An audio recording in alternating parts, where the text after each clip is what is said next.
చిత్తూరు జిల్లా కుప్పంలో మహిళపై దాడి చేసిన వారిని కఠినంగా శిక్షిస్తామని హోం మినిస్టర్ అనిత బాధిత మహిళకు హామీ ఇచ్చారు. కుప్పం ఏరియా ఆసుపత్రిలో చికిత్స పొందుతున్న మహిళను వీడియో కాల్ ద్వారా పరామర్శించి ధైర్యం చెప్పారు. బాధితురాలికి ప్రభుత్వం అండగా ఉంటుందని స్పష్టం చేశారు.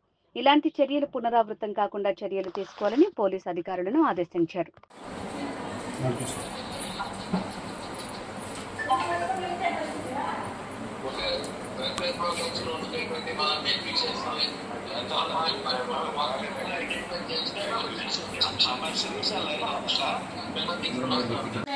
నమస్కారం మేడం.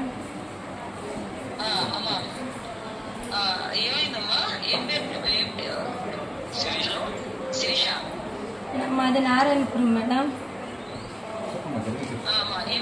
టీసీ తీసుకుంటామని స్కూల్కి వెళ్ళినాను. మా పిల్లలు టీసీలు తీసుకుంటాము, హాస్టల్ వేస్తామనేసి టీసీ తీసుకొని బయట వస్తుంది. టీసీని అంతా చింపేదానికి ఇదన్నారు. చేతులు వేసి మా పిల్లల లైఫ్ అని చెప్పేసి చేయిలు అడ్డు పెట్టుకున్నాను. నా చేయిలు రెండు వెనక్కి పట్టుకొని చీరని అంతా లాగి నడి రోడ్డు పైన ఈడ్చుకొచ్చి వాళ్ళ ఇంటి ముందు కట్టేసుకున్నారు. 80,000 పుస్తకము. నేను సంతకం పెట్టి 80,000 తీసుకున్నా. సంతకం పెట్టేదానికి కారణము నా మొగుడు నా దగ్గర ఉండొద్దు, సైన్ చేయకపోతే నా భార్యగా నా కష్టం అర్థం చేసుకోకపోతే అని భయపెట్టేవాడు. ఇంట్లో ఉండేటప్పుడు భయపడి నేను సంతకం పెట్టేసినాను. నా కొడుకు మేడం వీడిని ఎత్తుకొని టీసీకి వచ్చినాను. స్కూల్ అడ్మిషన్లో చేర్చాలనేసి చెట్టు కట్టేసి కొట్టినారు మేడం. ఒళ్ళంతా కమిలిపోయింది. ఒక ముసలోడు ముని వెంకటలక్ష్మి, మునికెన్నప్ప, జగదీశ్వరి, రాజా చాలా దారుణంగా మాట్లాడినాడు మ్యామ్. ఆ ముసలోడు వాళ్ళ కొడుకు ఈడ్చి వద్దు, పెద్ద న్యూసెన్స్ అయిపోతుంది, కట్టకండి, నేను లేడి, నా పిల్లల కోసం నేను బతకాల, మాకు ఎవరు లేదు. నన్ను చూసి చూడనట్లు రోడ్లో 200 మంది ఏదో ఫంక్షన్ ఊర్లో అందరూ చూసేనట్టు చీరని లాగి కుట్టి చేయి తూకేదానికి లేదు, కాలు తూకేదానికి లేదు, మారి చేసేస్తున్నారు మేడం. ఇది చాలా దారుణం. ఇది నేను మాట్లాడాను, శ్రీకాంత్ గారితో కూడా నేను మాట్లాడాను. వెంటనే విషయం తెలిసిన వెంటనే మాట్లాడానమ్మా. నేను డిపార్ట్మెంట్ వాళ్ళతో మాట్లాడతాను. ఆల్రెడీ కేసు కూడా ఫైల్ చేశారు. వాళ్ళని కూడా అరెస్ట్ చూపిస్తారు అమ్మా. వాళ్ళకి కేసు కూడా ఫైల్ చేశారు.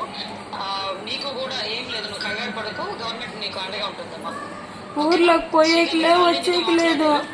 భూమి ఏదైనా ఉంది అంటే అది కూడా పాస్బుక్లు అది ఇది చేసుకున్న డబ్బులు పడుతుందని వాళ్ళ భూమి కూడా ఏది లేదు మా పేరులో. ఉండేదానికి ఏదో ఇల్లు కట్టుకున్నాం.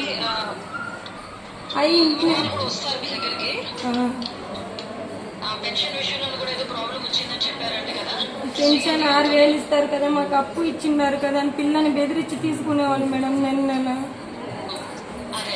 అవన్నీ కూడా తీసుకొని నేను డిపార్ట్మెంట్ వాళ్ళతో కూడా మాట్లాడతాను. ఒక ధైర్యంగా ఉంటూ కూడా నేను ఫాలో అప్ చేసుకుంటాను. సరే ఓకేమ్మా, ధైర్యంగా ఉన్నామా. ఇది పిల్లడండి ఇద్దరు మేడం. Hi madam. 3 పిల్లలు మేడం.